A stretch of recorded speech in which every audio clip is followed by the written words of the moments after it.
নিরাপত্তা ত্রুটি নিয়ে চলছিল চট্টগ্রামের সীতাকুণ্ডের ফেরদৌস স্টিল শিপইয়ার্ড। শ্রমিকদের সুরক্ষার কোনো ব্যবস্থা নেই। 3 দফা নোটিশ দেওয়ার পরও পাল্টায়নি চিত্র। শুক্রবার গ্যাস বিষক্রিয়ায় 9 শ্রমিকের মৃত্যু এবং 25 জন আহতের পর টনক নড়ে। গ্যাস মুক্ত না করেই ঝুঁকিপূর্ণভাবে জাহাজ কাটার প্রমাণ মেলে। ঘটনা তদন্তে এখন পর্যন্ত 3টি কমিটি গঠিত হয়েছে, তবে মামলা হয়নি এখনো। হতাহতরা পায়নি ক্ষতিপূরণ। এই সেই স্ক্র্যাপ জাহাজ যেটির ট্যাঙ্কে কাজ করতে গিয়ে প্রাণ হারায় 9 জন শ্রমিক। শনিবার সকালে শিপ ইয়ার্ডটিতে তদন্তে গিয়ে বিস্ফোরক অধিদপ্তর জানায়, ঘটনার 6 ঘন্টা পর গিয়েও সেখানে বাতাসে 10.8 ppm মাত্রার বিষাক্ত হাইড্রোজেন সালফাইডের উপস্থিতি মিলেছে, যা থাকার কথা ছিল শূন্য।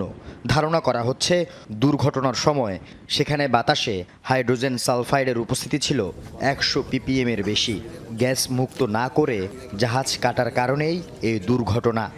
তো এখানে আসলে হাইড্রোজেন সালফেটের উপস্থিতি শূন্য থাকার কথা ছিল, থাকাই কথা ছিল না। তো আমরা যেটা রেফারেন্স ভ্যালু দেখেছি যে 0 to 20 হচ্ছে লো রেঞ্জে, 20 to 100 হচ্ছে গিয়ে মিডিয়াম রেঞ্জে। ডেথ কজ না, বাট 100 আপ হচ্ছে ডেথ কজ, যেটা রেফারেন্স ভ্যালু পেয়েছি। তো মেবি হচ্ছে এখানে 100 আপ ছিল যখন ইনসিডেন্টটা হয়েছে। ঘটনার দিন শুক্রবার ছিল ছুটির দিন, তারপরও খোলা ছিল শিপইয়ার্ডটি। বাধ্য করা হয় শ্রমিকদের কাজ করতে। একই সাথে শ্রমিকদের সেফটি সিকিউরিটি মানা হয়নি বলে অভিযোগ এলাকাবাসীর, যা খতিয়ে দেখছে শ্রম ও কর্মসংস্থান মন্ত্রণালয় এবং কলকারখানা ও প্রতিষ্ঠান পরিদর্শন অধিদপ্তর। এখানে কোনো নিরাপত্তা নাই, এখানে অক্সিজেন রাখে নাই ওরা, এত বড় কোম্পানি। একবার করছিল কিন্তু দানা থাবা দিয়েছে যে কিছু জানেন, ওই যে বাইরের লোক ওরা দানা থাবা দিয়ে কাজ করার আগেই এখানে কোনো গ্যাস থাকবে না, এখানে কোনো তৈল জাতীয় পদার্থ থাকবে না, এগুলো নিশ্চিত করার পরেই কাস্টিং করার কথা। এই জন্য তো তদন্ত কমিটি হচ্ছে, যদি ছুটির দিনে কাজ করিয়ে থাকে আইন অনুযায়ী সর্বোচ্চ ব্যবস্থা গ্রহণ করা হবে, শ্রম আইন অনুযায়ী প্লাস অন্যান্য আইন অনুযায়ী। গ্রিন শিপইয়ার্ডের সার্টিফিকেট কিভাবে পেল ইয়ার্ডটা এত প্রাণহানির পর তা নিয়ে প্রশ্ন উঠেছে। খোদ শিপ ব্রেকিং অ্যাসোসিয়েশনও প্রশ্ন তুলেছে বিষয়টি নিয়ে। ঘটনা তদন্তে হয়েছে 5 সদস্যের কমিটি। একটা গ্রিন ইয়ার্ডে যদি এই ধরনের ঘটনা ঘটে তাহলে কেনই আর গ্রিন ইয়ার্ড করা, তাই তো?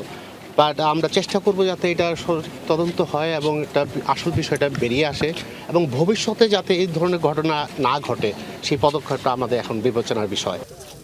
এদিকে ঘটনা তদন্তে জেলা প্রশাসনের পাশাপাশি 11 সদস্যের তদন্ত কমিটি গঠন করেছে শিল্প মন্ত্রণালয়। প্রতিষ্ঠানটির দুর্ঘটনার আগে ও পরে সকল অনিয়ম, ঘাটতি ও অবহেলা তদন্ত প্রতিবেদনে তুলে আনা হবে বলছেন শিল্প সচিব।